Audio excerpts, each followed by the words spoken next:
नमस्कार, मी सपना दांडगे. गर्जना मराठी न्यूज चॅनलमध्ये आपले हार्दिक स्वागत आहे. आज आपण पाहणार आहोत आजच्या विशेष घडामोडी. ऑल इंडिया पॅन्थर सेनेचे राष्ट्रीय अध्यक्ष दीपकभाई केदार यांच्या नेतृत्वात मृतक कुमारी कोमलला व तिच्या पीडित कुटुंबाला न्याय द्या याकरिता निळा जन उठाव आक्रोश मोर्चा महावितरण कंपनीच्या कार्यालयावर नेण्यात आला.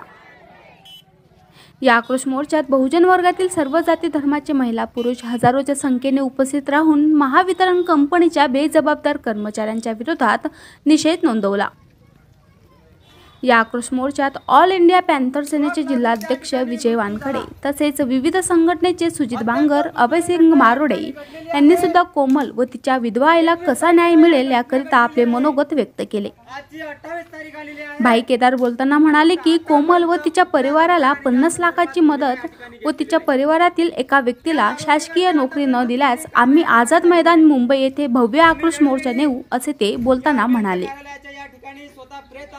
गर्जना मराठी न्यूज करिता उद्यवान तांडगे, संग्रामपूर, बुलढाणा. कोमलचा शॉक लावून जी घटना घडली ते हत्याकांड असं आम्ही जाहीर करतो आणि हे हत्याकांड महावितरणच्या माध्यमातून घडलेलं आहे. दलित वस्तीतल्या पोललाच करंट कसा लागला, दलित वस्तीतल्याच पोलला करंट लागल्यामुळे त्या ठिकाणी आमची कोमल कशी काय त्या ठिकाणी दगावली हे प्रश्न घेऊन आम्ही या ठिकाणी आलो. आज संग्रामपूरमध्ये जवळपास 5 किलोमीटर चालून हजारो भीम सैनिकांनी महावितरणवरती मोर्चा काढलाय. त्या ठिकाणी निवेदन दिलेत, जोरदार घोषणाबाजी करून आमच्या मागण्या या ठिकाणी मांडल्यात, पण तरी सुद्धा या अभियंत्यांना घाम फुटत नाही अशी स्थिती आहे. आमची मागणी आहे की कोमल हिच्या पीडित कुटुंबाला 50 लाख रुपयाची मदत झाली पाहिजे, एका सदस्याला शासकीय नोकरी मिळाली पाहिजे आणि त्या ठिकाणी ज्याच्यामुळे कोमल दगावली त्या वायरमॅन अभियंतावरती निलंबनाची कारवाई करून त्यांच्यावर मनुष्यवधाचा गुन्हा दाखल झाला पाहिजे, ही सुद्धा मागणी आम्ही आज घेतलेली आहे. तात्काळ या घटनेचा पाठपुरावा करण्याचं काम ऑल इंडिया पॅन्थर सेनेचे जिल्हाध्यक्ष विजय वानखेडे यांनी केलं आणि हा संग्रामपूरमध्ये निळा जन उठाव आक्रोश मोर्चा काढून ललकारण्याचं काम त्यांनी आज केलेलं आहे. आम्ही या माध्यमातून जाहीर केलंय की काही तासात जर न्याय मिळाला नाही तर बुलढाण्यावरती सुद्धा जन आक्रोश मोर्चा काढल्याशिवाय आम्ही शांत बसणार नाहीत. या घटनेची दखल मुख्यमंत्र्यांनी घ्यावी, गृहमंत्र्यांनी घ्यावी, ऊर्जा मंत्र्यांनी घ्यावी आणि महिला आयोगाच्या अध्यक्ष रुपाली चाकणकर यांनी सुद्धा घ्यावी की अशा पद्धतीने दलितांना नाकारलं जातंय. 75 वर्षानंतर सुद्धा माणूस म्हणून आम्हाला जगता येत नाही. आमच्या वस्तीमध्ये जणू काही जनावरं राहतात अशी भावना ठेवली जाते. आमच्या दुःखात सामील व्हायला स्थानिकच्या आमदाराला लाज वाटते. भाजपचा स्थानिकचा आमदार संजय कुटे 8 दिवस झालं तरी या आमच्या मुलीच्या आईला भेटायला आलेला नाही. नवीन झालेला खासदार मंत्री आहे प्रतापराव जाधव, पण ते सुद्धा या ठिकाणी या दलित मुलीच्या घरी भेटायला आले नाहीत. मुख्यमंत्री सहायता निधी दिलेला नाही, आपत्कालीन निधी दिलेला नाही, कसलीच असणारी या ठिकाणी आम्हाला मदत या लोकप्रतिनिधींनी केली नाही. आमचं दुःख जाणून घेण्याची लाच या लोकप्रतिनिधीला वाटते, यांचा आम्ही निषेध करतो आणि येणाऱ्या काळात आम्ही यांना उत्तर दिल्याशिवाय शांत बसणार नाहीत. पॅन्थर म्हणून इशारा देतोय की काही तासात जर न्याय दिला नाही तर या ठिकाणी आम्ही आमचं काम आमच्या पद्धतीने न्यायाचं केल्याशिवाय राहणार नाही, हा इशारा आज मी या माध्यमातून दिलाय. या हजारो सैनिक भीम सैनिक या ठिकाणी आले आणि हा मोर्चा आज आम्ही यशस्वी केलाय. निवेदन दिलंय, आम्हाला आश्वासन दिलंय, जर आश्वासन पाळलं नाही तर बुलढाणा आणि वेळ पडली तर मुंबईत सुद्धा आझाद मैदान आणि मंत्र्याच्या घरावरती आंदोलन करून कोमलला न्याय दिल्याशिवाय आम्ही शांत बसणार नाही, ही आज आमच्या या ठिकाणी भूमिका आहे.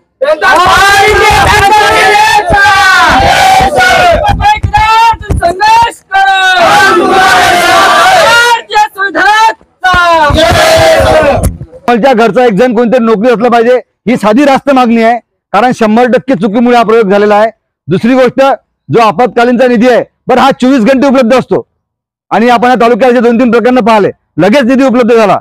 PM रिपोर्टचं काय झालं आम्हाला अजून माहित नाही, ते प्रशासनाने सांगावं. पीएम रिपोर्ट भेटल्याच्या पुढची कारवाई होत नाही, तुम्ही म्हटलं म्हणून आम्ही पुढचं आंदोलन त्या दिवशी केलं नाही. मग जर आम्ही तुमच्यासाठी सगळ्या गोष्टी करायला तयार आहोत तर तुम्ही सुद्धा 2 पावलं मागे घेऊन आम्हाला सगळ्या कशा सवलती प्राप्त होतील याचा तुम्ही पाठपुरावा करायला पाहिजे. पण अजून दीपक दादा फाईल तयार नाही, कुठलेही काहीच यांच्याकडे कुठलं काही डॉक्युमेंट्स नाही आहेत. त्यामुळे जर हे होत नसेल तर यांनी आज सांगावं, नाही तर आपण आजपासून इथेच बसलेले राहू, तुम्ही ठरवावं. पण एक लक्षात ठेवावं, आम्ही घटना सोडून काम करत नाही, आम्ही संविधानाचे पाईक आहोत. पण संविधानाचे पाईक असताना याच संविधानाने आम्हाला राईट टू एज्युकेशन दिलेला आहे, सत्याग्रहाचा अधिकार आम्हाला दिलेला आहे आणि तो आम्ही घेऊन कोमलला कसा न्याय मिळेल संविधान मार्गाने तो कायम प्रयत्न करत राहू. फक्त दुःख याचं वाटतं की आज कोमलची आई इथं आली, आम्ही सगळ्यांचे जायला पाहिजे होतं, ते माऊली इथं आली आणि हे चूक आहे सगळं. आणि इतकी सकारात्मक हे सगळे बाब आपण बघितलेली आहे. पण आपल्याला आपण 100% दोषी नसताना 100% दोषी असणाऱ्या माणसावर कारवाई करण्यासाठी आपण मागणी करतोय. मला वाटते हा या देशाच्या बुद्ध परंपरेचा खूप मोठा अपमान आहे. कारण आम्ही जरी पंचशील घेत असू, आम्हाला जरी न्याय मार्ग माहीत असेल तर आम्ही सम्राट अशोकांच्या तलवारीचा इतिहास कधी बोललेला नाही, हे या महावितरण कंपनीने समजून घ्यावं. मुळात दीपक दादा यांच्या नीतिमत्तेचा इतकी किळस आज यांनी गाठलेली आहे, किळसेचा कळस गाठलेला आहे. यांच्या ऑफिसचा एकही जबाबदार अधिकारी त्या कोमलच्या घरी भेटीला सुद्धा गेलेला नाही. कारण यांच्या अंगातली जी मस्ती आहे ही मस्ती यांना माहिती आहे का, यांना पाठबळ कोणाचा हे आम्हाला सगळं माहिती आहे. पण ज्या दिवशी आम्ही खणणं सुरू करू ना तर आम्ही बुळासकट बाहेर काढून, कारण तुकाराम महाराज म्हणतात घरा मुळाचीच आहे खरा. आम्हाला सगळ्या गोष्टी करता येतात, पण आम्ही भारतीय संविधानाचे जो जनक आहे त्याचे आम्ही वारस आहोत आणि म्हणून आम्ही सगळ्या गोष्टी आंदोलनाच्या माध्यमातून करतो आणि घटनेला अनुसरून करतो. ज्या दिवशी आम्ही घटना सोडून काम करू ना यांनी बाहेर फिरून दाखवावं. खरं तर आम्ही साधी गोष्ट आहे की कोमलला शॉक तुमच्या बेजबाबदारपणामुळे लागला, तुमच्या अधिकाराच्या बेजबाबदारपणामुळे लागला आणि साधी गोष्ट आहे त्याच्यावर कोणी दाखल करायला आणि आम्हाला आर्थिक मदत द्यावी. बरं, आम्ही आर्थिक मदत तुम्हाला तुमच्या बापाच्या पैशातून मागत नाही.